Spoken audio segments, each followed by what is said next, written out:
Si quieres entender cómo comíamos en la época de la Biblia, primero tienes que sentir el suelo bajo tus pies. No era una tierra generosa por naturaleza. No era un valle siempre verde ni un paraíso constante. Era una franja de tierra ubicada entre desiertos y mares, un territorio que hoy conocemos como Israel, pero que entonces era simplemente el lugar donde sobrevivíamos o moríamos según el cielo decidiera abrirse o cerrarse. Yo crecí mirando el horizonte con respeto, porque en nuestra tierra todo dependía de la lluvia. No existían sistemas modernos de riego. No había represas gigantes ni maquinaria agrícola. Solo estaban las lluvias tempranas y las lluvias tardías. Si llegaban en su tiempo, había cosecha.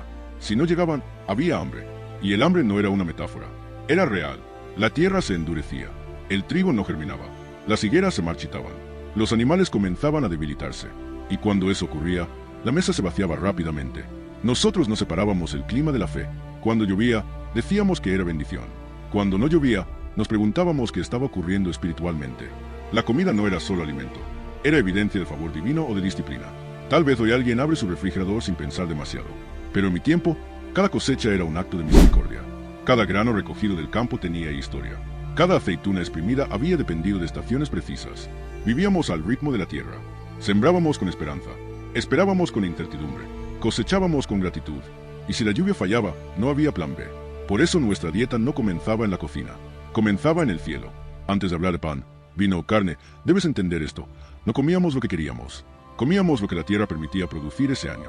La geografía definía nuestras opciones. El clima dictaba nuestras porciones. La temporada decidía nuestra abundancia. Y esa dependencia constante moldeó nuestra mentalidad. Nos hizo conscientes.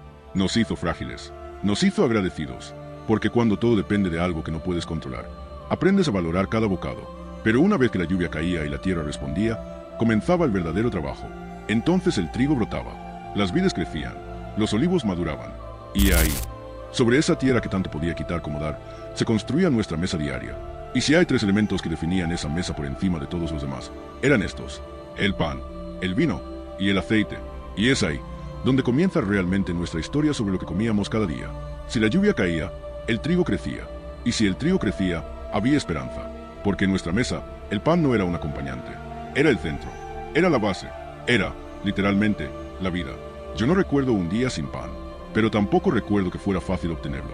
Antes de que ese pan llegara a la mesa, había trabajo, mucho trabajo. El grano debía cosecharse a mano. Luego venía la molienda. Las mujeres pasaban horas triturando el trigo o la cebada entre piedras pesadas, una y otra vez, hasta convertirlo en harina. El sonido de la piedra moliendo grano era parte del paisaje sonoro de nuestras aldeas. Y no todo el pan era igual. El trigo era más fino, más deseado, pero no siempre estaba al alcance de todos. La cebada era más resistente, más común, más humilde. El pan de cebada era el pan del pueblo sencillo. Más oscuro, más áspero, pero suficiente. Y suficiente era una palabra importante para nosotros. El pan se amasaba con agua. Se moldeaba y se horneaba en hornos de barro o sobre piedras calientes. No era esponjoso como el de hoy. Era plano, denso, práctico. Y no solo lo comíamos, lo usábamos. El pan era nuestro utensilio. Con él tomábamos guisos, lo partíamos para compartir, lo mojábamos en aceite o en vino. Partir el pan con alguien no era solo una acción física. Era comunión, era confianza, era pacto. Pero el pan no estaba solo. El vino también era parte diaria de nuestra vida. No era lujo, era necesidad.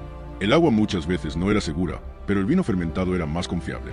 Lo mezclábamos con agua, lo bebíamos en familia, lo llevábamos a celebraciones. El vino alegraba el corazón, pero también representaba bendición. Cuando las vides daban fruto abundante, sabíamos que el año había sido bueno. Y luego estaba el aceite.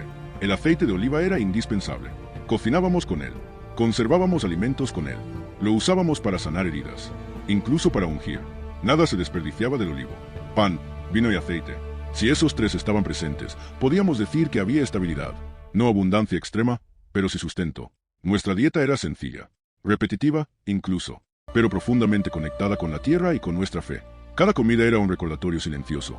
Dependemos de lo que la tierra produce y de lo que Dios permite. Pero si crees que eso era todo lo que comíamos, te sorprenderías, porque alrededor de ese pan se construía un mundo de sabores más amplio de lo que imaginas. Había frutos dulces bajo el sol ardiente. Había guisos espesos cocinándose lentamente. Y había una realidad sobre la carne que pocos entienden hoy. Y es ahí donde nuestra mesa comienza a expandirse. Alrededor del pan, nuestra mesa comenzaba a tomar forma, porque aunque el pan era la base, no vivíamos solo de él. La tierra, cuando respondía bien, nos ofrecía más, mucho más. Recuerdo el sabor dulce de los higos recién cosechados. Eran suaves, densos, energéticos. Los comíamos frescos cuando era temporada, pero también los secábamos al sol para conservarlos durante meses. Lo mismo hacíamos con los dátiles y las uvas. Las pasas eran pequeñas reservas de dulzura para tiempos más secos. La granada, con sus semillas brillantes como rubíes, no solo era alimento, era símbolo de abundancia. Y cuando los racimos de uva colgaban pesados de las vides, sabíamos que el año había sido generoso. Pero no todo era dulce. Las lentejas eran parte esencial de nuestra dieta. Espesas, nutritivas, rendidoras. Un guiso de lentejas podía sostener a una familia entera. Se cocinaban lentamente, mezcladas con hierbas, quizás con algo de cebolla o ajo si había disponibilidad. Las legumbres eran el verdadero alimento cotidiano. Garbanzo, haba, lenteja. Eran accesibles, eran prácticas, eran constantes. También estaban los pepinos, los puerros, las hierbas amargas que crecían en los campos. No siempre había variedad lujosa, pero sí lo suficiente para complementar el pan. Ahora bien, hablemos de algo que muchos imaginan mal. La carne. Hoy, cuando pensamos en una comida completa, imaginamos carne como elemento central. En mi tiempo, eso era diferente. La carne no era diaria. Las ovejas y cabras eran valiosas vivas. Nos daban leche, lana, crías. Sacrificarlas no era decisión ligera. La carne estaba reservada para ocasiones especiales, celebraciones, visitas importantes, fiestas religiosas. El ganado mayor era aún más preciado. Se utilizaba para trabajo agrícola. Matar un buey significaba perder fuerza de labor. En regiones cercanas al mar de Galilea, el pescado era más común. Se salaba o se secaba para conservarlo, pero lejos del agua no era tan accesible. Así que no comíamos carne todos los días. La mayoría de las familias vivía de pan, aceite, vino moderado y legumbres. Y aquí aparece una realidad incómoda. No todos comíamos igual. Los ricos podían organizar banquetes. Tenían acceso a especies importadas, carnes con más frecuencia, mayor variedad. Sus mesas eran abundantes, coloridas, ruidosas. Los pobres eran más simples, más austeros, más repetitivos. La comida también reflejaba estatus. Pero más allá de la diferencia social, había algo que nos unía a todos. Las normas, porque no bastaba con tener alimento disponible. No todo lo que existía podía comerse. Y ahí es donde la mesa dejaba de ser solo cuestión de economía y se convertía en cuestión de obediencia. No todo lo que caminaba podía comerse. No todo lo que nadaba era permitido. No todo lo que parecía alimento era aceptable. En nuestra mesa no solo importaba el hambre, importaba la obediencia. Desde pequeños aprendíamos que era puro y que era impuro. No era una sugerencia cultural, era identidad, era pacto, era diferencia. Podíamos comer oveja, cabra, vaca, pero no cerdo. Podíamos comer peces con aletas y escamas, pero no cualquier criatura del agua. Había aves permitidas y otras prohibidas. Estas normas no eran simples reglas dietéticas, eran recordatorios constantes de que pertenecíamos a algo mayor. Cada comida era un acto espiritual. Imagínalo por un momento. Incluso cuando el estómago rugía, había límites. Incluso en necesidad, había principios. La comida nos distinguía de los pueblos vecinos. Lo que ellos consideraban normal, nosotros lo rechazábamos. Y lo que nosotros santificábamos, ellos lo ignoraban. No era fácil, pero era claro. Y no solo se trataba de que comíamos, sino de cómo lo hacíamos. No teníamos cubiertos como hoy. Nos recostábamos alrededor de mesas bajas. Usábamos el pan para tomar los alimentos. Compartíamos recipientes comunes. Comer era comunitario. No existía la idea de mi plato individual como ahora. La mesa era un espacio de conexión, de conversación, de transmisión de historias. El padre partía el pan. La familia respondía. Se enseñaba mientras se comía. La mesa era escuela. También era memoria.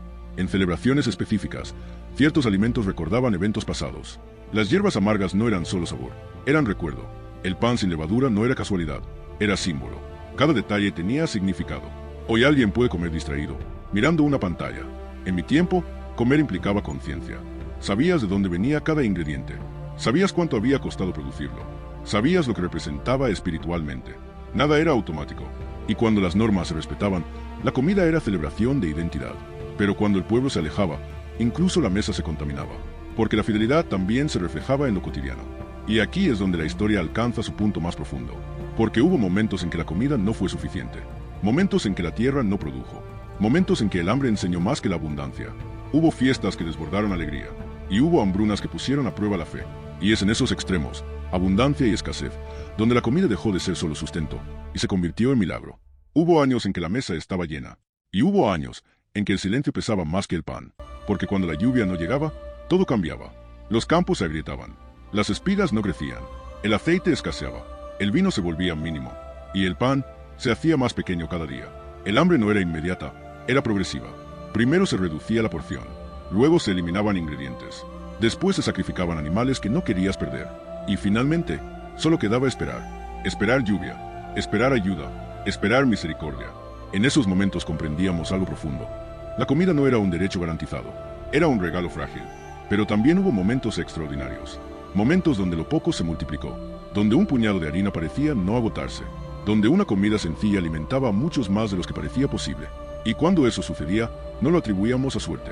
Lo llamábamos milagro, porque en nuestra historia, la comida no solo sostenía el cuerpo, revelaba el carácter de Dios. La mesa fue escenario de provisión sobrenatural y también de enseñanza espiritual. Se habló de pan del cielo. Se enseñó que no solo de pan vive el hombre. Se utilizó el pan para representar algo aún mayor que el alimento físico. Y es aquí donde todo se conecta. Comenzamos hablando de la tierra y la lluvia. Luego del pan, el vino y el aceite. Después de frutos, legumbres y carne. Exploramos las leyes y la identidad. Y finalmente entendimos que en la escasez y en la abundancia, la comida siempre fue más que comida. Era dependencia, era memoria, era pacto, era fe diaria.